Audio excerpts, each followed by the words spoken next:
Yo, this is Dog Fighter. This is actually gonna be my first actual video on YouTube. This is gonna actually be my top 6 favorite bosses in Sekiro. I've been playing Sekiro Shadows Die Twice for about, I'd say, a week and a half now. I finally completed it, and now I think it's time that I actually give my reviews on the bosses I liked. I don't really see a top favorite video in the Sekiro bosses, so I figured I'd make my own.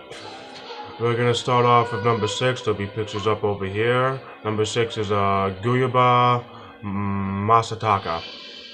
He is the general that you end up meeting early on in the game. He's like one of the second, third bosses that you'll run into. And he charges in on a horse while he holds like this dual wielding spear thing or whatever. Dual wielding staff, I like to call it. And you have to basically know how to like deflect him and actually be able to take him down one by one, running away from him, making sure you have your distance to regain your posture while fighting him and keeping up the relentless assault to break his stamina is definitely an interesting way to show you how the game mechanics work and teach you that it's not like Dark Souls. You more have to be more aggressive and more deflective. That's one of the reasons why I like this boss and what really stood out to me when I first started playing this playthrough. But that is number 6, Koyaba Masataka. Now we're going to number 5. This fight, kind of a fun one. Blazing Bull. He's first looks when you actually look at this thing. He actually is a cow, not a bull, and he has this wooden thing on top of his head that is burning that pisses him off to fight you. Now, it kind of is a great setup. You have to fight it like a traditional matador, running around back and forth, fighting it like you actually would fight a bull in real life. Now, I found this fight pretty interesting due to that fact, because if you do it that way, you have a great chance of getting a death blow and wearing it out.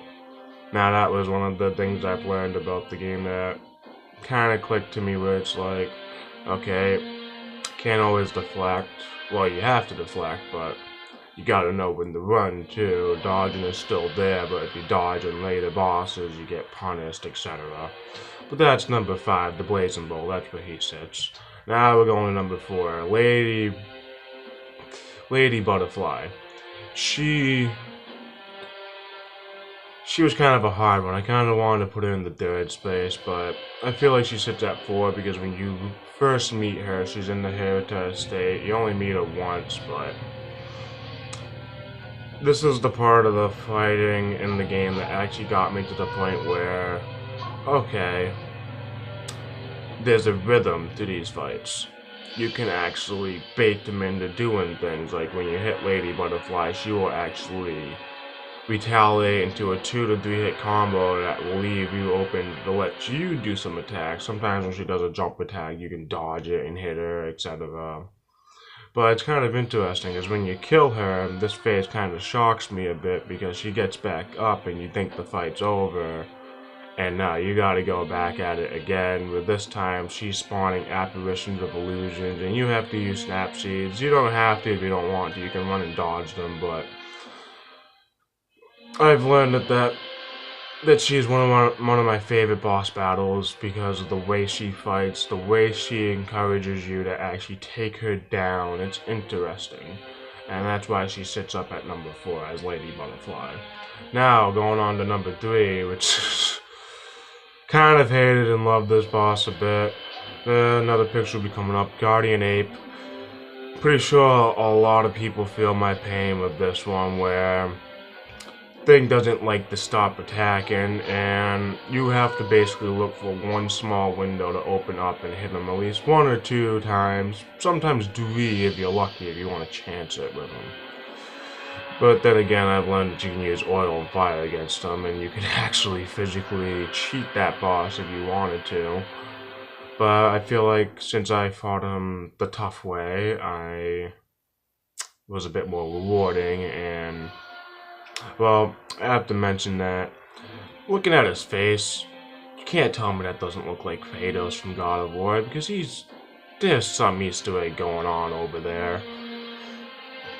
But the shocker to the fight is when you kill him and you cut off his freaking head and then he comes back up headless. That part kinda fucks with you for a bit because, well, you have to kill him again after you've already killed him. But yeah, that's the Guardian Ape. That's where I think he should stand. Now we're going on to number 2, one of my favorite boss battles in the game, one of them. Number 2 is Great Shinobi Owl. This boss battle was pretty interesting to me due to the fact that you have to fight your own father, and as you're fighting him, you have the option, well, before you actually fight him, my bad, you have the option to obey the Iron Code or disobey it. If you disobey it, you will fight him. If you obey him, you will fight Emma and Ishin, if I'm correct. I haven't done that ending yet, so I still got New Game Plus to do that.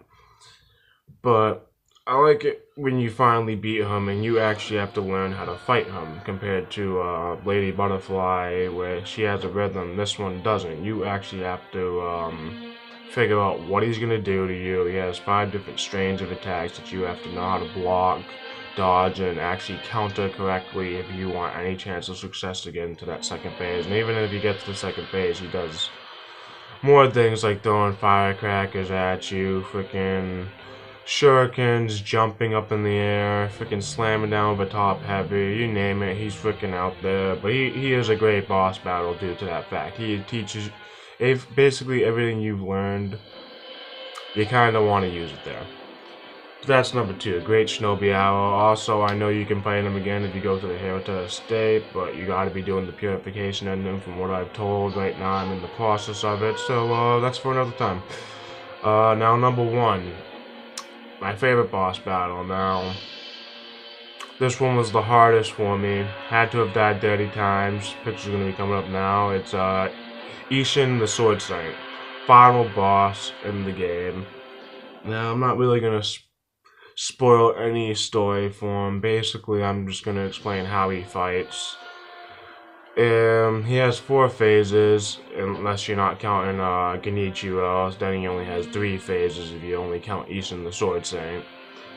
First phase, you gotta be aggressive with him and break down his posture. Don't even give him a chance to, like, get a chance to breathe, because if you do, it leaves you open for the chance of multiple attacks. Now, another thing I've learned is this boss basically tests everything you learn in the game, so all of your skills have to come out, and you have to know how to take him down. And he's going to be testing you. He's one of those opponents that will read your skills and punish you if you do not know what you're doing. This is one of the things I found amazing about this boss, especially when you get to the second phase and you realize that you got to keep distance from him, well, somehow gaining a bit of damage, so that way, instead of running and baiting, you can actually gain him to gain his posture the legit way and actually take him down to his third phase, that I like to call it, where he goes to his thunder phase. Now this phase is one of my favorite phases because most people, when I see play this fight, they dodge it. Me, I looked at the lightning as a training exercise and kept jumping up in the air and seeing if I would hit it back at him. Sometimes I would, sometimes I wouldn't. But that was the test I had to take to actually physically beat him easier. And that is one of the reasons why I like Ishin the Sword Saint. He's not an easy fight. He tests everything you know, and that's what makes him one of the best boss battles I've ever versed in a long while. But this is my top 6 videos for Sekiro Shadows Die Twice. If you guys, I'm probably going to be doing a live stream on Twitch of No Charm and No Charm and Demon Bell, well, plus Demon Bell, and probably going to be no commentary. I don't have a mic yet on my Xbox, but if anyone wants to watch that, I'll be Dogfighter Jr. on the Xbox live streaming it. Go ahead, watch it. It'll be on there. But other than that, I hope you guys have a good day. I enjoyed making this, and peace out.